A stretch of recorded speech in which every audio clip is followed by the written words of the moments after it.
Bonjour, bonsoir chers internautes, nous voici encore sur votre émission Focus sur l'actualité en République démocratique du Congo. Aujourd'hui, nous allons parler sur la marche du ministre de la Jeunesse. Et avant de commencer notre émission, je vais juste faire savoir au ministre ses attributions. Parfois, le ministre qui nous a dit qu'elle a fait 24 heures sans péché, donc moi attribution à partir de l'émission, parce que notre émission, c'est l'émission de la jeunesse, c'est l'émission du peuple congolais, parce que ça a idée pour que le Congo avance. Parfois, notre ministre de la jeunesse, Azoé Baba attribution a été juste un accueil pour rappeler l'attribution il y a un ministère, il y a jeunesse. Le ministère de la jeunesse conçoit et applique la politique nationale pour encadrer, éduquer et promouvoir le jeune. Il stimule leur insertion sociale, professionnelle, encourage leur civisme et coordonne les mouvements associatifs pour favoriser leur participation active au développement du pays. Donc, si on attend les attributions au Italie ministère de la jeunesse, parce que c'est un ministère qui va créer pour accompagner la jeunesse, le développement et accompagner la jeunesse na actif na développement. Il y a Mboka na biso République démocratique du Congo, mais je vois attribution et à ministre de la jeunesse César Yangote. Vraiment c'est vraiment déplorable. Ensemble avec vous, je demanderai à la régie de nous balancer cet élément. Il y a marche et après nous allons revenir pour commenter. Suivez ensemble avec nous.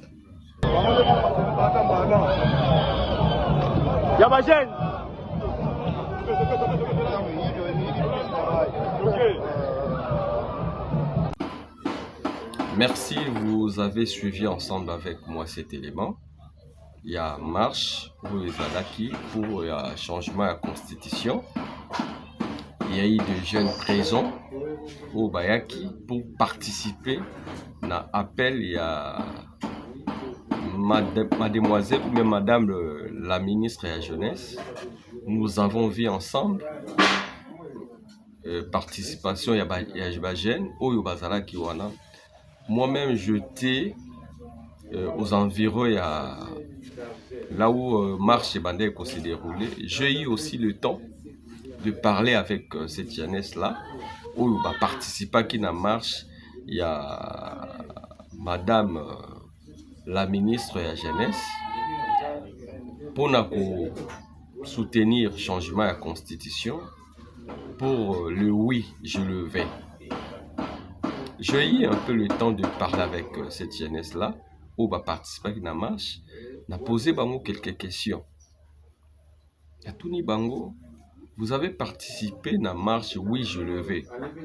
Bolingi, nini. Parce que quand tu dis que oui, je le vais, tu veux quoi? La jeunesse, ils ont qui la réponse européenne, non, pour changer la constitution. Mais bah changer la constitution, c'est bien bon. Toi, tu veux quoi? Parce que les loyaux, ils veulent changer la constitution. Mais toi, jeune Congolais, il faut avoir la connaissance. Il y a constitution, il y a liboso. Vous avez la connaissance, il y a proposition. Il y a constitution où ils proposent. Parce que tu dis oui, je le veux. Tu veux quoi? Parce que quand tu veux quelque chose, il faut avoir la connaissance. Il faut avoir la connaissance. Il y a l'oko yolingi. Tu es parti marcher pour appuyer le oui, je le veux. Mais est-ce que tu as la connaissance? Il y a une nouvelle constitution. Oh, yolingi va changer. Juste en savoir. Parce qu'il y avait des jeunes où va participer qui n'ont pas même la connaissance de la constitution en Mboka. J'ai eu aussi le temps de poser ma question à ma jeune. article nini oyo ezosala ke yo jeune ozala délesté. Bazali na réponse opesa ngai te. Les jeunes ont marché. Ils ont dit oui, je le vais. Tu veux quoi? Parce que c'est ça qui a fait défaut dans la jeune congolais. Tu veux quoi? Tu veux marcher. On change la constitution. Mais tu as les contenus. Il y a la constitution au bazo proposé. C'est ça qui pose problème dans la jeunesse congolaise. Oui, je le veux. Tu veux quoi? Tu veux qu'on puisse changer la constitution, mais tu n'as pas les contenus de la nouvelle constitution. Tu n'as pas aussi la connaissance. Il y a actuelle constitution, vraiment, c'est déplorable. Vraiment, les hommes pour la jeunesse, on a évité Batouba-Kenda qui marche. Il y a Bombe François, parce que parce que c'était avec un ami qu'on a parlé. Na bateau, où marche, il y a Bombe François, comment au balati ba rouge. Pourquoi? Parce que jeune baké dans marche, mais bazo baté, tinani ni baké. Oui, je le veux. Tu veux quoi? Bazo comprendre le côté. Pour que tout qui est dans le développement, il y a marche oyo. Madame la ministre, il y a jeunesse à organiser qui tout l'andaye par rapport à discours à salle parce que tout discours en affilié, ils ont des discours ou à salle qui en français et après au P à salle qui en lingala. Suivez avec moi cet élément.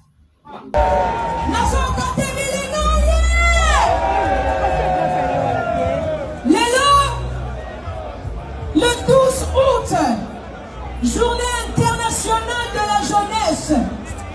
Jeunesse congolaise et la kisi que balinga bamoka na bango. Pe balobi oui. Oui. Balobi oui, je le veux. Oui, je le veux pour la constitution où ils ont ressemblé la jeunesse nango. Constitution où ils ont en faveur du pays. Depuis première rue, 10 centres culturels, pour la Kisake Moka, Oyeza ya Bilenge. Tokonti Mali sous-souté, que ma décision est soit sans Bilenge. Fachi Béton, aso accompagner jeunesse congolaise, mais aso ça la confiance et pas jeunesse. Le fait que Bilenge va tambola nanzela, est un signe que nous soutenir Fachi Béton, mais nous avons même Tina Souka, nous avons accompagné le président, nous avons les lois, oui je le veux, et ça a pour un changement de constitution, et ça fait pour que Bilenge soit une opportunité. Trop c'est trop, il faut que nos cannabis soient se retrouver. Bilenge, j'aimerais m'adresser au président de la République. Monsieur le président de la République, aujourd'hui, le 12 août 2026, journée internationale de la jeunesse, la jeunesse a marché et a dit oui, je le veux. Le oui de la jeunesse, c'est pour la refondation de l'État. Le oui de la jeunesse, c'est pour une constitution qui lui ressemble. Nous sommes 70% de la population congolaise. Mais jusqu'à présent, la jeunesse n'est pas représentée. Le oui, je le veux, c'est pour une jeunesse représentée dans les institutions publiques, dans les assemblées délibérantes, dans les tables de décision. Le oui, je le veux. Nous voulons aussi un quota dans les assemblées délibérantes, dans les gouvernements, sur les tables de décision. Trop, c'est trop. La jeunesse congolaise, monsieur le président, vous fait confiance.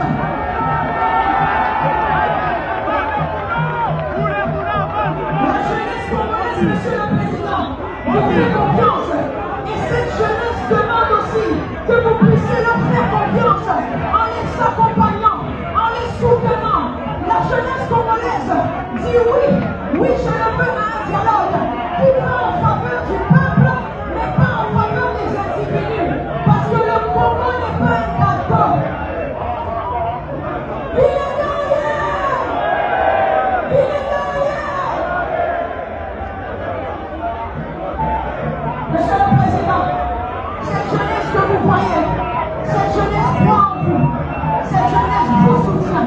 Et cette jeunesse est prête à vous accompagner. Jusqu'à la fin de votre mandat. Que Dieu vous bénisse, Monsieur le Président. Je vous remercie. Merci, vous avez suivi ensemble avec moi cet élément. Uyoki, comme ministre à l'OPI, Uyoki, Oyo à l'OPI, par rapport à la jeunesse congolaise, il faut que jeunesse congolaise a dit oui, va changer la constitution pour que a soit décision dans l'institution. Le loyo, Madame la ministre a lobby que jeunesse congolaise a lobby oui, va changer la constitution pour que a soit misala.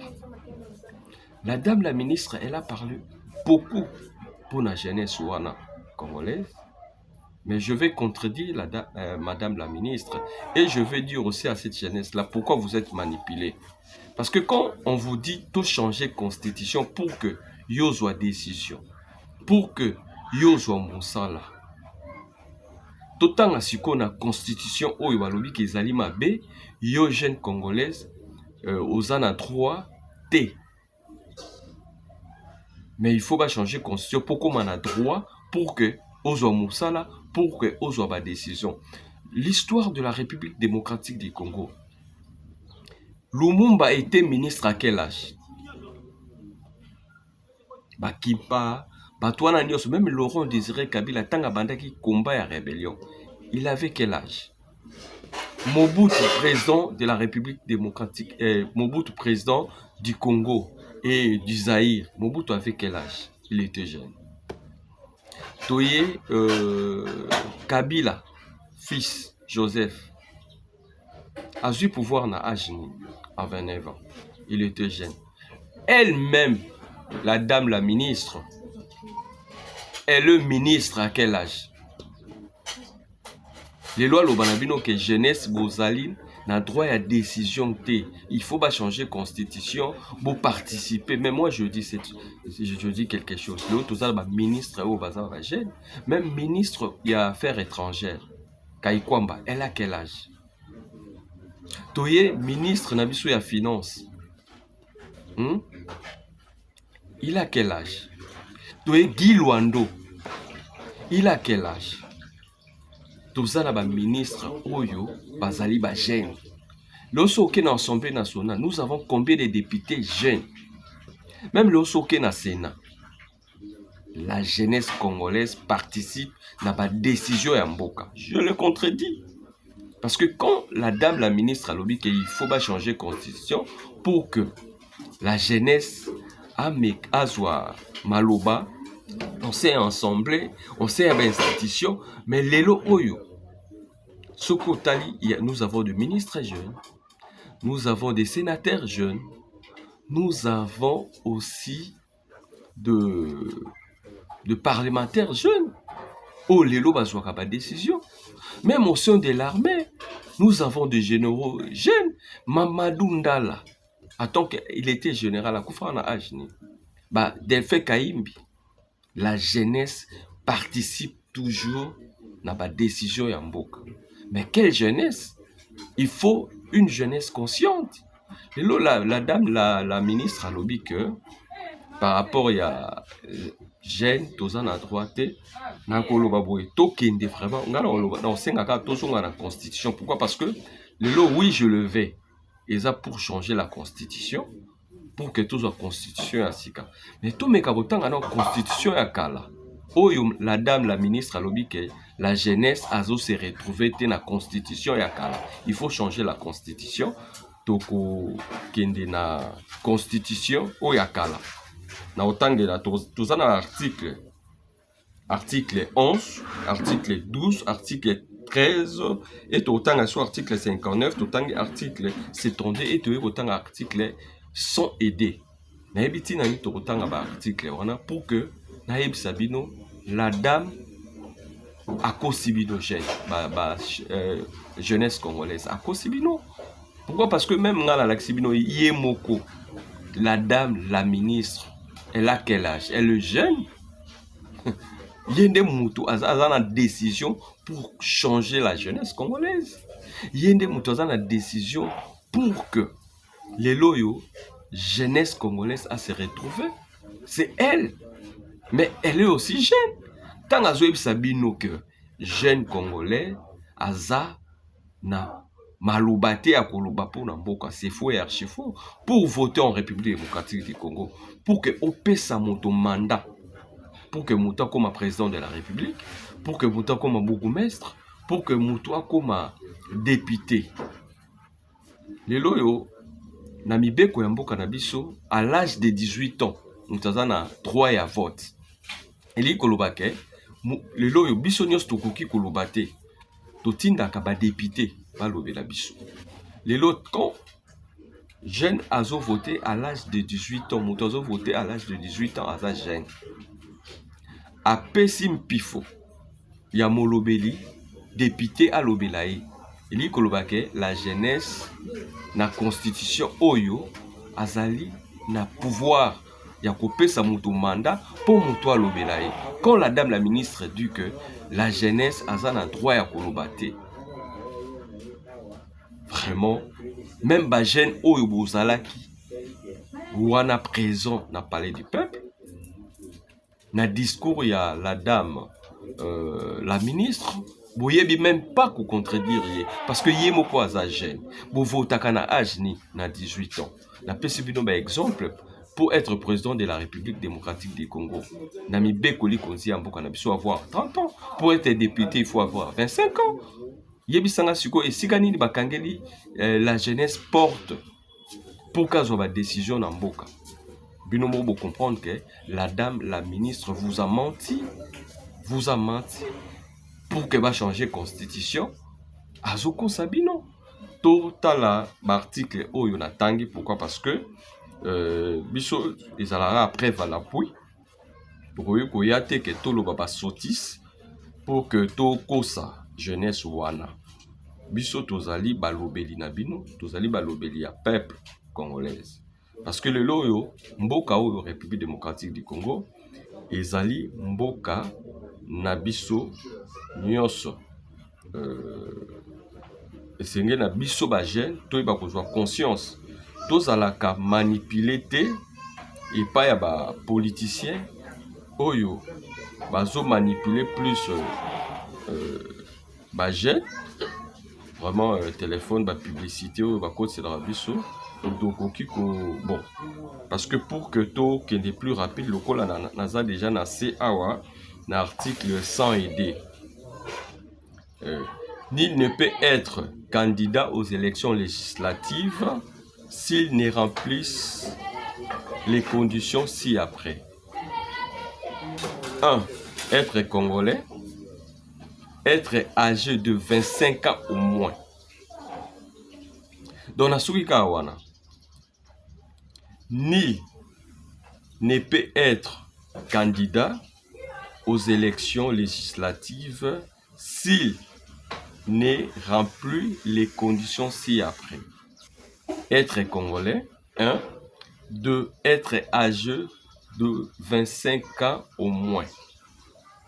Si avoir 25 ans, aux jeunes, oui, qu'on participe, ou comme député, la dame la ministre, tu as menti.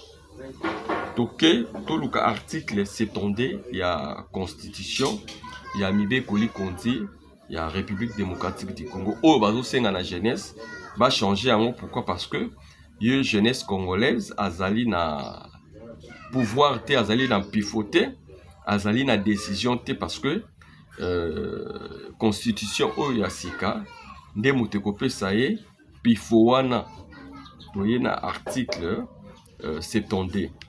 Nul ne peut être candidat à l'élection du président de la République s'il ne remplit les conditions ci-après. Posséder la nationalité congolaise d'origine, être âgé de 30 ans au moins. Juste la jeunesse. Être âgé de 30 ans au moins. Est-ce que vous avez jeune? Et sa constitution, l'article s'étendait. Dans l'alinéa 2, au EPC âge pour être candidat président de la République, pour que aux avoir décision dans il faut avoir l'âge au moins 30 ans au moins. Parce que quand on dit la jeunesse, c'est à quel âge? On est jeune à 18 ans, même jusqu'à 50 ans, on est jeune. Pourquoi vous manipuler jeunesse aza na droit te ya kozwa décision na mboka soki tokenda ba ministre na biso ebele mingi bana c'est ya 50 ans mais bazozwa ba décision na mboka mais la dame la ministre vous a menti tokenda article 59 ya mibeko likonzi ya mboka na biso ya constitution. Pourquoi? Parce que plus tozaka la constitution. Pourquoi? Parce que oui, je le vais, c'est pour changer la constitution. La jeunesse au marchaki pour que bayebisaki bino bozozwa misala te parce que constitution actuelle ezopesa bino pouvoir wana te. Toyebi susu awa l'article 59 ya mibeko likonzi tous les Congolais ont le droit de jouir du patrimoine commun de l'humanité. L'État a le devoir d'en faciliter la jouissance. Tous les Congolais. Ah, batangi acheté. Quand on va le tous les Congolais, li kolobake na yo jeune, vous en avez droit de jouir na patrimoine commun à la République démocratique du Congo. L'État a aussi le devoir de faciliter la jouissance wana. Donc, mibeko likonzi, et na l'État, il faut faciliter la jeunesse congolaise, jouissance ya ko jouir na mboka na yo. Ezali na article 59 ya constitution ya mboka na biso. Mais yango nazo senga ba jeune congolaise. Esengela biso toyebaka kotanga mibeko ya mboka na biso. Parce que soki toyebi mibeko ya mboka na biso te bakoyeba ko manipuler bino balobake bino jeunesse boza na droit na constitution ya actuelle. C'est à eux d'appliquer l'article de la Constitution. Donc, il y a l'article 13 de la Constitution, au État limité qu'on dit en Boka Nabiso. Donc, il est plus rapide. Pourquoi? Parce que télévision est à Lingonga. Vous excusez-moi, pourquoi? Parce qu'il faut que le Congo, rapidement, tout comme vraiment il y a l'article 13 de la Constitution et Mboka na biso. Mibeko likonzi. Tout un article 13 ya mibeko likonzi ya Mboka na biso. Aucun Congolais ne peut, en matière d'éducation et d'accès aux fonctions publiques ni en aucune autre matière, faire l'objet d'une mesure discriminatoire qu'elle résulte de la loi ou d'un acte de l'exécutif en raison de sa religion, de son origine familiale, de sa condition sociale, de sa résidence, de ses opinions ou de ses convictions politiques, de son appartenance à une race, à une ethnie, à une tribu, à une minorité culturelle ou linguistique. Ah, so total mibeko likonzi ya mboka na biso lobi nini. Congolais nyonso aza na droit à éducation, accès à fonction publique. Discrimination ezala te. Quelle que soit race naïe, quelle que soit appartenance politique naïe, aza na droit wana. Mais yebisanga siko tomba bi tout Congolais. Hein? Tomba bi tout Congolais. Il dit kolobake la jeunesse aussi. Est-ce que bakaboli balobi ke à partir à âge boy, mutu wana aza na droit à fonction publique, tango madame la ministre alobi pona misala. Ah so tali babi tout Congolais. Vraiment na article 13. Sous l'article 12 de la Constitution, tous les Congolais sont égaux devant la loi et ont droit à une égale protection de loi.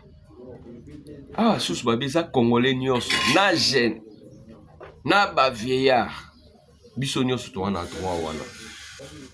Il y a il y a égalité, il y a protection, il y a mibeko. Il y a des biso nyonso toza ego na mibeko ya mboka.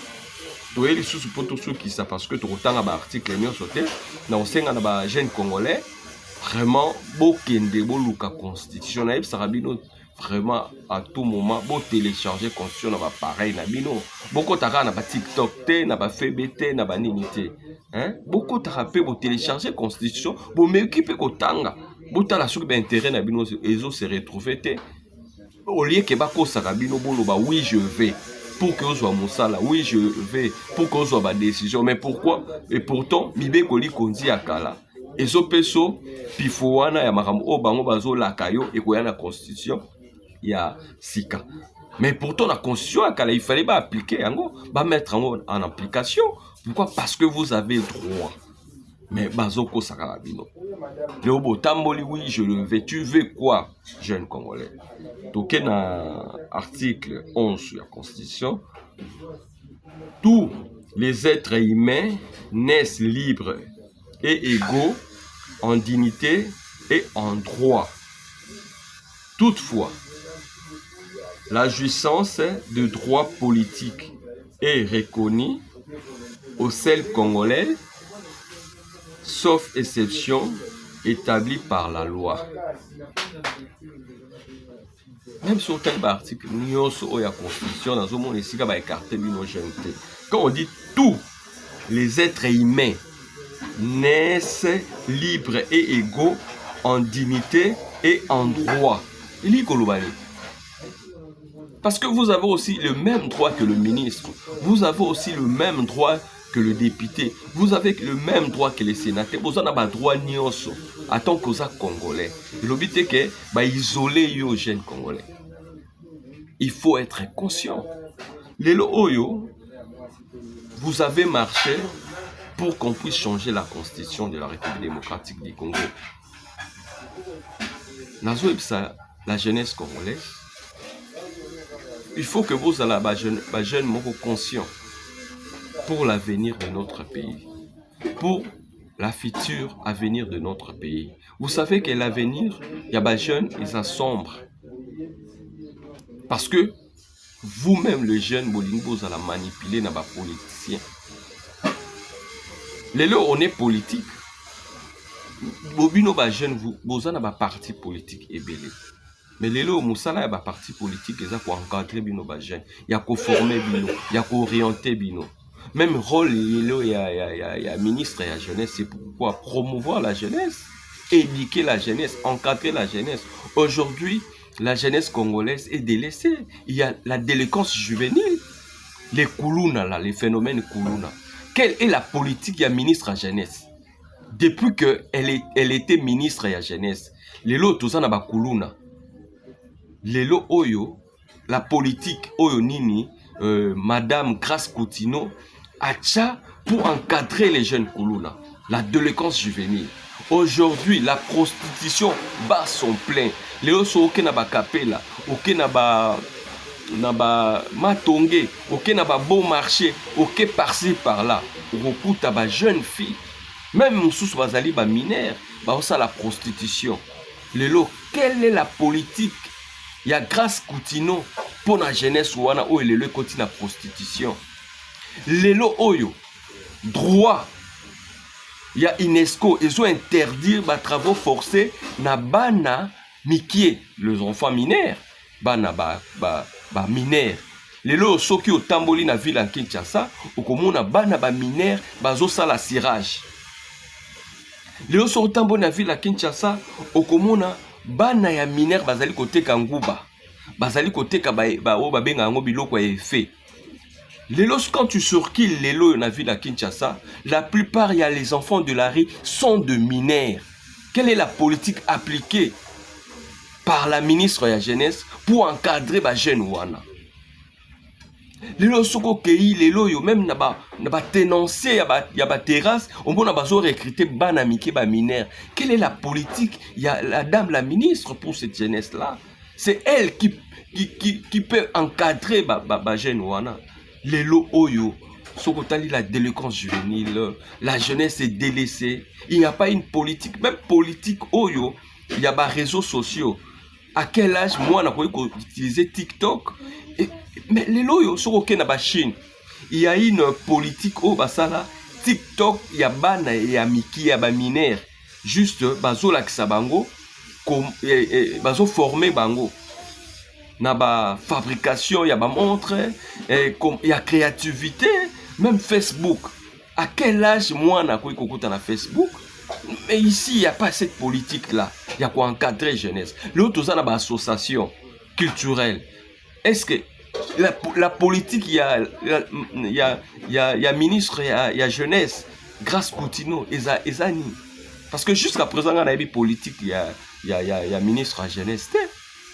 Les autres ont jeunes talents. Quels sont l'encadrement oyo, politique oyo, la dame, la ministre, Grace Coutinho a tiré pour que cette jeunesse-là aille encadrer. Aujourd'hui, oui, je le vais. Oui, je le vais, vous voulez changer la constitution. Constitution, c'est une mauvaise politique où vous appliquez. Les lots, vous avez réuni les jeunes pour que oui, je le vais balati polo et après moi j'étais là, je suivis les jeunes. Baso Kaboula 10 000 francs. Oui, je le vais, n'a 10 000 francs. Les lots oyo, il faut une jeunesse consciente. Hein? Faut pas jeune bas à la conscience. Bah jeune beaucoup ils la manipuler parce que l'avenir l'avenir il y a Congo et doit appartenir à Bino. Mais quelle politique Oyo, bazo appliqué, il y a égalité, il y a équité, oh bazo salake, jeunes congolaises, bah encadrer madame, à se retrouver, même dans l'école des métiers. Quelles sont la politique Oyo, la dame la ministre a quoi appliquer les lots nazomona, carton plein, les lots bazo loba, dit n'importe quoi par rapport à marche voilà. Juste en savoir quelle est la politique, il y a madame la ministre. Avant-hier, on a moni le président de la République à Yambié pour que aille transmettre un message à la présidente de la République aux jeunes Congolais, balobi que oui, balingi changement ya constitution. Juste en savoir, tous en a 26 provinces, tous en a 145 territoires. Est-ce que cette jeunesse-là, oh les lobbies no boling bo prouver bo privé bango liberté d'expression, il y a Bukavu, il y a Bunagana, il y a Goma. Baza jeunesse congolaise té. Oh les lots que vous voulez changer la constitution en isolant cette jeunesse-là. Oh il y a Bunagana, oh il y a Goma, oh il y a Bukavu, bango pe bazali na droit. Aujourd'hui, si nous voulons changer la constitution à temps oyo, même pour l'information na ministre na biso à jeunesse, même lelo yo président de la République a tindaki teste wana et les cas qui na Assemblée nationale ba validango na Sénat et que na cour constitutionnelle oyebi que cour constitutionnelle et rejeta ki yango poliment. Mais lelo soko tali pour l'information, oui, je le veux pour la constitution, oyebi que ba zongisi yango lisusu na Assemblée nationale pour que baïba kolamba yango bien. Likambo etali référendum eza facilité. Parce que ba institution oyo bino bofandi ezali grâce à la constitution wana. Lelo si mboke ezotambola, si le président est président de la République, ezali grâce à la constitution. Ceux qui ba député bino ba ministre, ceux qui boza wana ezali grâce à la constitution. Lelo ceux qui ba lobi ba changer constitution, li koloba ke bino nyonso. Vous avez sous un pifoté. Transition, ça va se faire comment? Les lots peut changer la constitution tout qu'il y a un référendum. Na interpellera à Bino. Goma, Bukavu, Bunagana les alliés occupés. Les lots biso qui ont un référendum. Ah oui, Kolobake, to jouer j'ai ennemi, to balkaniser République démocratique du Congo. Parce que Naouta qui kolanda interview moko ya Corneille Nangaa. Qu'est-ce que Corneille Nangaa a dit? Alobi. Et là, on a un bino bajen misu pour que vous yebake na voix au bowling bo apprêter ils allaient voir à balkaniser Congo. J'ai suivi Corneille Nangaa. Qu'est-ce que Corneille Nangaa dit? Corneille Nangaa dit que le temps il y a guerre et sili et comme temps il y a reconstruction. Mes frères, mes soeurs, chers Congolais. Alors binini, temps il y a guerre et sili. To comme na temps il y a reconstruction. Bon, pas reconstruire Goma, Bukavu, Bunagana. Aux hommes, on a dit que déjà voix à Kokoma Mboka. Il faut que tous à la prudence, donc il y a un référendum sans Goma, sans Bukavu, sans Bunagana. Et les Kolobake, Tondimi, oui, je le veux. Tu veux la balkanisation du Congo. Oui, je le veux. Tu veux la balkanisation du Congo, chers frères, chers jeunes. Soyons conscients pour l'avenir de notre pays. Na sepela qui vraiment Nzambazara juste. Qu'est-ce que la dame, la ministre Alobaki na discours na le chef de l'État, la jeunesse congolaise est prêt de vous accompagner jusqu'à la fin de votre mandat. Et si qu'on a seka qui n'a lobby, oui, Nzambazara juste.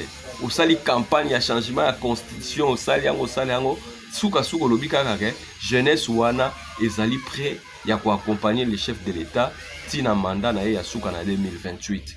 Vraiment to clore parti oyo to lobaki plus pour que na marche oyo ezaki organisé par la dame la ministre de la jeunesse, vraiment oyo ezaki point de vue na biso ya ko y mettre ya ko partager ba idée na biso par rapport à la marche wana ya oui je le fais. To leki na étape mosusu par rapport au état enseignement ya ville à Kinshasa par rapport à la démolition oyo ezali ko salama. Vraiment to vivaki oyo akapela dengue démolition et salamaki. Mais tout landa ensemble avec moi élément oyo ya démolition. Tout landa pe interview ya ba point de vue à population par rapport à la démolition ou salami na ba kapela et salami par-ci par là. Ils ont continué pe au salama na ville ya Kinshasa par rapport à renseignement ya ville en Kinshasa. Na koya nanga na émission awa na monaki côté ya Prince Kasavu déjà pe bazo banda ko benga na batu pour na enseignement ya ville à Kinshasa. Suivez ensemble avec moi cet élément et après nous allons développer ensemble avec vous. Suivez.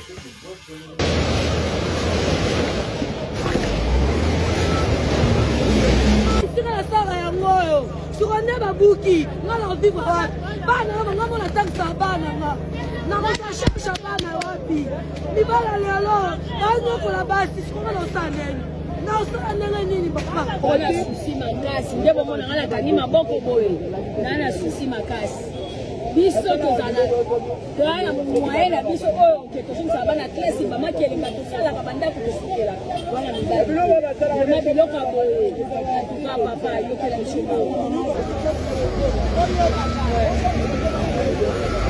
todebuyaka toana misala te mibali basalaka te tokoma basala biso moko lelo bozwi nzambe bopanzi bopesi biso place ya koteka te bozongi biso précaution te bopanzi tozongi na bakartier bozwi bazambe bopanzi soki bolingi nini mibali bakoma bakuluna basi bakoma bandumba totangisa bana ndenge nini place yango eye totangisa bana ndenge nini.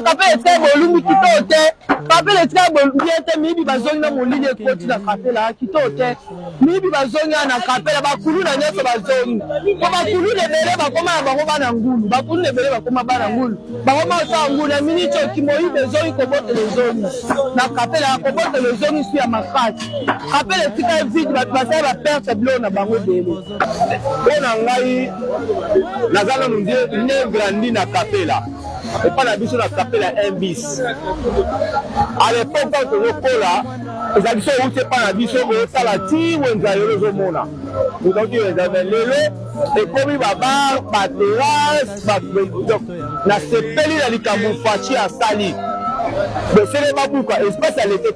Chers internautes, chers téléspectateurs, vous avez suivi ensemble avec moi Baelema Oyo, Bomoni démolition, il y a Kapela Ndenge Salami, na barter nyonso esika ba terrasse ezalaki, esika bato bandakoteka bangulu, bamama bazali koteka bandakoteka bakwanga, bato baende kosala ba commerce na bango, aux environs ya Kapela wana. Na ba ope bazali kosala na ba matete bisika o ba buki na bandal esiko ba buki même na Ipen aussi ba sali yango. Mais le problème que oyo to s'est posé parce que bolandi ba mama o bazoloba ba papa ba sala ga lisusu te ba mbongo ya malonge za ga lisusu te yango sali que biso to bima pour que to meka un peu côté ka to vivre lelo attend que journaliste ngai nako pesa la responsabilité na l'état congolais. Pourquoi? Parce que lelo oyo esengeli na biso ndenge tulobaka ke na mibeko li kontia mboka na biso lobi que la richesse de la République démocratique du Congo, il faut la partager équitablement. L'équité ezala na ba congolais nyonso ba profiter na richesse ya Congo. Lelo soko tali ezali na mwa classe moko boye. Hein? Classe moko boye, bango bami komisi ba riche au profit des autres. Pourquoi? Parce que les lois ezana ba misusu ba komi ba millionnaire, mais la population s'appauvrit, bazoko makaka pauvre. Du jour au jour, il koloba ke pauvreté wana ezola tabango. Et qu'est-ce qui a fait que ba maman, ba jeune mingi, ba bima pour que Bate Kalibanda, ezali, c'est la pauvreté. O ezo salake, souffrance ezali, yango esalaki ke batu babima. Libanda, bateka, ba jeune basala ba cabine, batu basala ba kiosque ya ba shop, ba mama bateka ba mapa libanda, bateka ba kwanga, bateka ba malewa, bateka na ba balabala. Esengeli na l'état avant au soit décision, il faut oye ba condition ni population no ezali ko vivre. Pourquoi? Parce que même yo président Lobaki que moi on peut sabatonio sur misala ezalité. Soko tali na statistique ya bato ba travaillaka. Na ba chômeur la majorité zali bato ba travaillaka te ba chômeur. Bato bazali ko créer ba petite moyenne entreprise na bango pour ba survivre. Jeune à Silisi Star, à Silisi IS, à Silisi na campus, à Silisi na Ipen, à Silisi na ba Izipa, à Silisi na ba ISES, musala ezalité. La société est comment va bien privé. La société est comment va côté à parti politique. C'est que jeunesse wana atali oleka kene na délinquance akene na kuluna akene na escroquerie jeune wana préféré à ça la moi cabine na ye jeune wana préféré ateka ata moi eloko bato mususu pe ba parents ba na possibilité ya kotangisa été amoni que na survivre nga moko na mitangisa aluka ça la moi petit commerce na ye. Au lieu que l'État a appliqué politique moko ya ko accompagner ba maman ba jeune o bazali ko sala na entrepreneur parce que même na babalaba na biso to mona ka ba jeune o bazo sala cordonnerie. Quelle politique oyo l'État a ko sala financement ni a ko pesa bango pour que baye ba ko sala musala ya malam encadrement ezalité baza délaisser lelo bobengani bango ba ko lia ndenge ni ba ko vivre ndenge ni misala ezalité. Lelo oyo l'État kobongisa mboka esengeli kaka te kobengana batu na balabala kobengana batu ndenge bazali koteka parce que lelo toza na rentrée scolaire le 1er septembre je crois bien la rentrée scolaire ba parents wana batekaka biloko wana pour bazongisa bana na bango na classe babimaka libanda wana pour que bana na bango batanga balia ba mingi bazali ba veuf mingi bazali ba orphelin o bazali ko débrouiller wana pour que ba survivre. Mais lelo oyo ba bengani bango. Mais ce qui est président de la République, pour ça la lecture, il y a climat politique où ezali na boka na biso. Faut ça la lecture parce que tu veux changer la constitution. Hein? Tu veux qu'on s'éterniser dans le pouvoir. Mais quelle politique ils ont appliqué dans la population? Les loso qui tango babuka qui côté à matete wana. Oyoka qui slogan ya bato babade koloba. Kabila ya na ye, Kabila ya na ye. Toke lisusu awa na bayaka. Batu balobi na nga ya na ye. Tu sais que eza na défaveur na yo. Pourquoi? Parce que la loi c'est la loi est dure. Mais avant pour appliquer pe loi autant la condition de vie population nazali ko vivre. Condition de vie ni peuple nazali ko vivre. Lelo par exemple na kapela wana. Moi je sais avant wana kapela ezalaki na bakuluna télécran juvénal kulune bande kubunda pamba pamba. L'insécurité ezalaki ya makasi. Mais depuis moi batenancier malgré bazobima pe moi libanda depuis bakoma wana moi insécurité wana pe diminuer. Soko tali lelo oyo par exemple na sima moke ngana yebaki na sima moke wana babandai kobotola ba jeune fille ba chaînette ba sac. Mais depuis kaka ba terrasse moko ezalaki wana ba bistrot moko ba tiaki wana na sima ya Monseigneur moke na Matonge. Phénomène wana ya vol et diminuaki moi moke parce que circulation ya bato ezalaki. Parce que la ville à Kinshasa to wana couranté. Parfois ba tenancier wana ba tiaka ba groupe na bango ezo alimenter même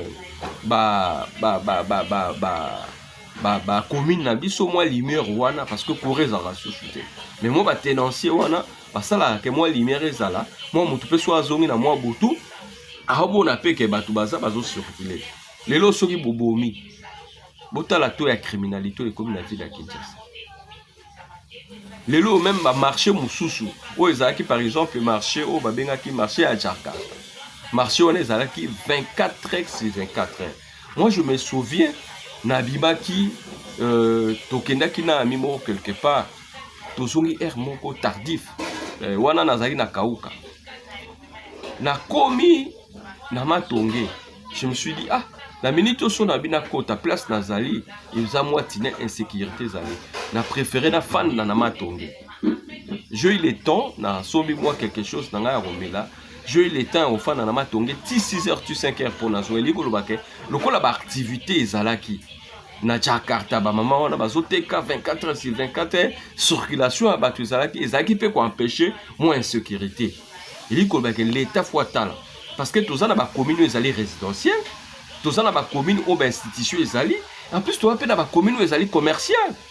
Une fois j'étais chez un petit là à ça la cabine bato ba foot ça bato ba ticket aïe na posé question ah bozolongo la bato ba teka sous ba ticket bozwande ni moi ah vieux vraiment nazo regretter musa na ngezo kufa moi ba tiko to tikaka yango ndem te sala kake ba quartier na biso commune et vivre na moi ba paiement ya ba taxe oyo bato wana batekaka na balabala ya l'état et ça la que biso pe ba futa biso siko quand vous avez chassé bato wana na nzela moi bato bazora ba ticket wana hein ya ba petit commerçant wana mais ba comme pe ba chômeur. Est-ce que l'état vous avez pensé aussi à ça parce que même vous avez échappé na recette na bino lisusu parce que les ba commune na biso e vivra na ba taxe wana o ba pesa bato wana chaque jour ba payaka ba 500 francs hein?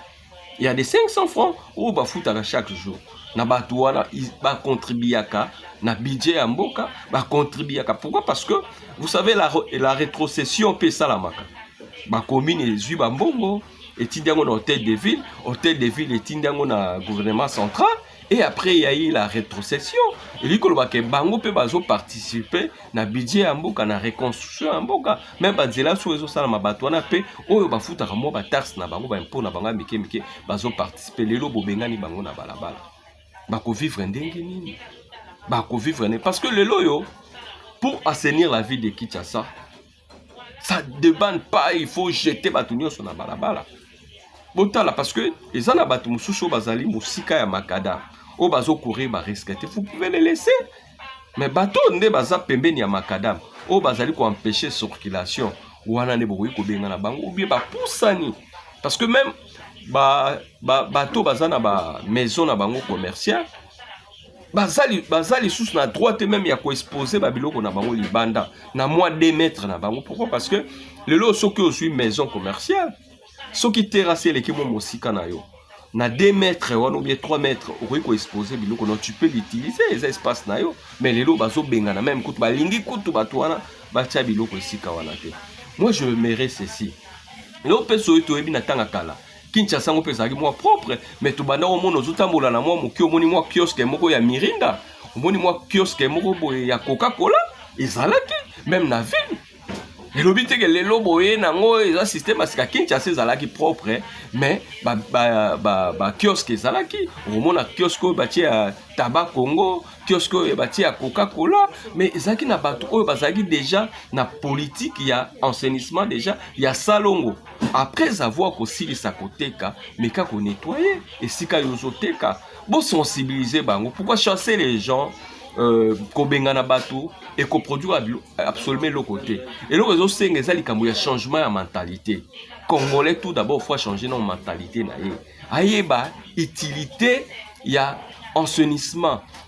Ayeba que na koki ko boaka sachete, na koki ko boaka bidon na sete parce que ceux qui na boaki sachet na se, na boaki bidon na se, ezali ko na zobe bisa mabele ya mboka na ngai.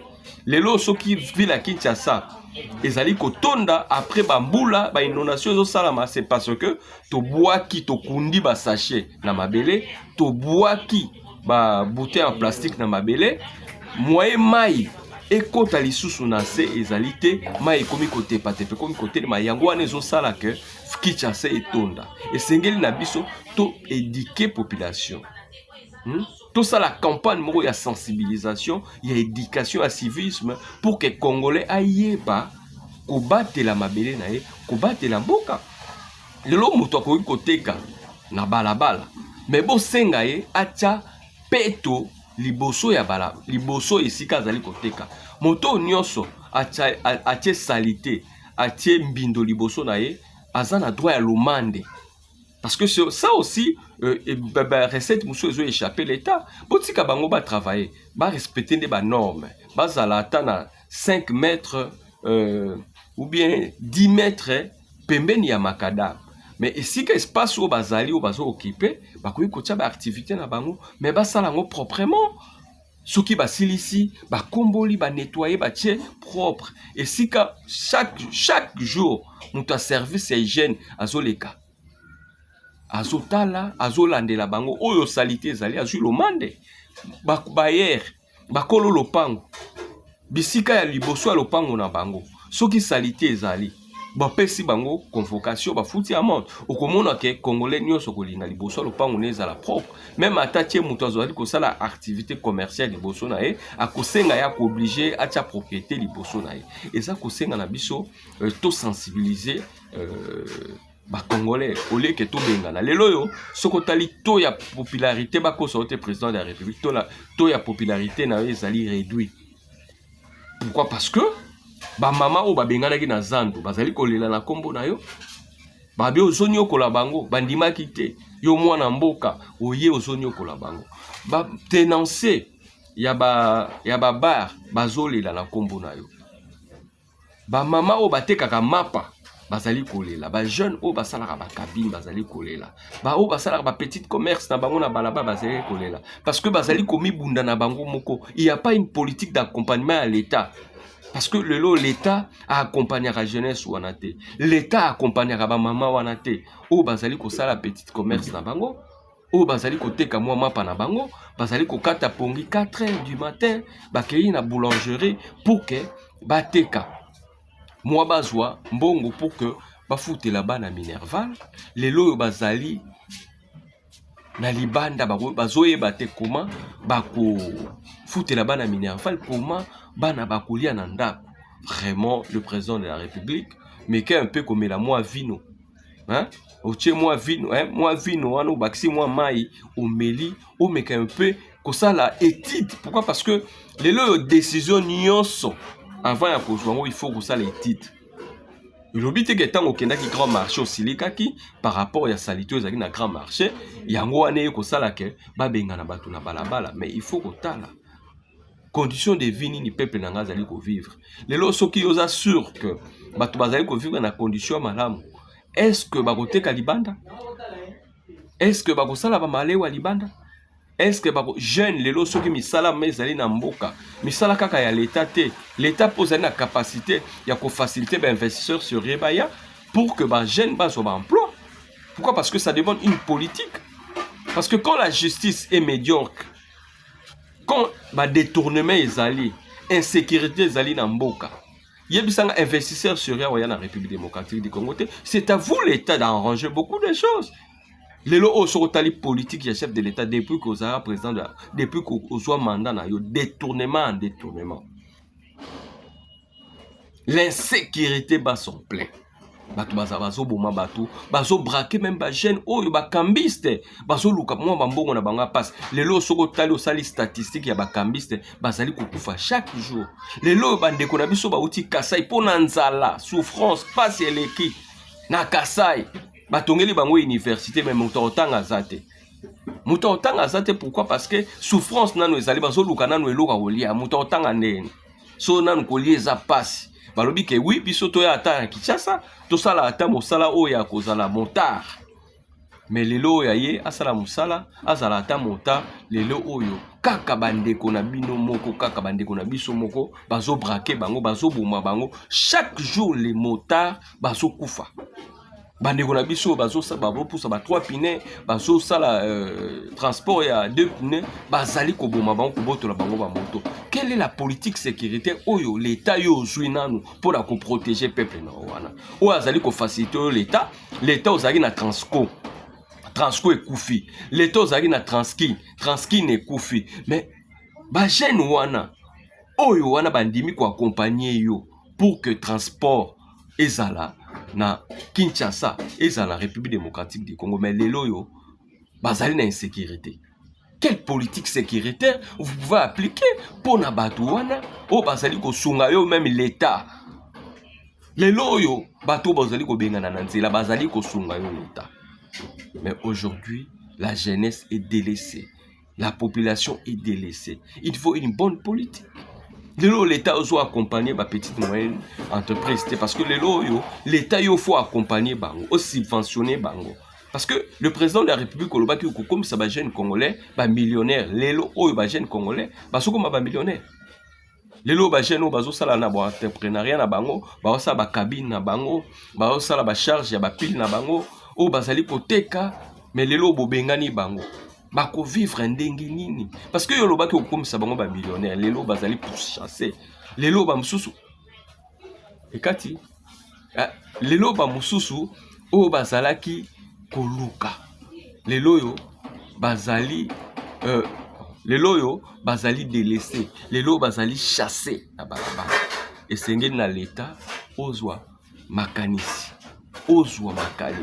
parce que ma décision sont avant pour jouer au faut ça la étude autant la population là azali ko vivre ndenge nini lelo ba jeune oyo ya ba changer bazo boma bango du jour au jour l'insécurité bat son plein en République démocratique du Congo insécurité eza makasi ya kosakana te tuerie comme pamba bazo boma lelo quelle politique oyo bino boko appliquer au lieu que bo banda ko bengana ka batu na balabala boko bengana batu na balabala balabala eko koma isolé lelo na ville ya Kinshasa Koureza la raté yebisanga moi terrasse oyo ezali na coin moi bar oyo ezali na coin ozongi moi arrêter au mona moi batu bafandi pour et permettre au kota ata na ndako mais soki babomi bango babengani ba mama wana oyo asalaka maki na ye libanda mama wana zo sala maki libanda ti ba minuit il ko lobake batu bakoya osomba maki ya mama wana ezosala pe que sécurité zala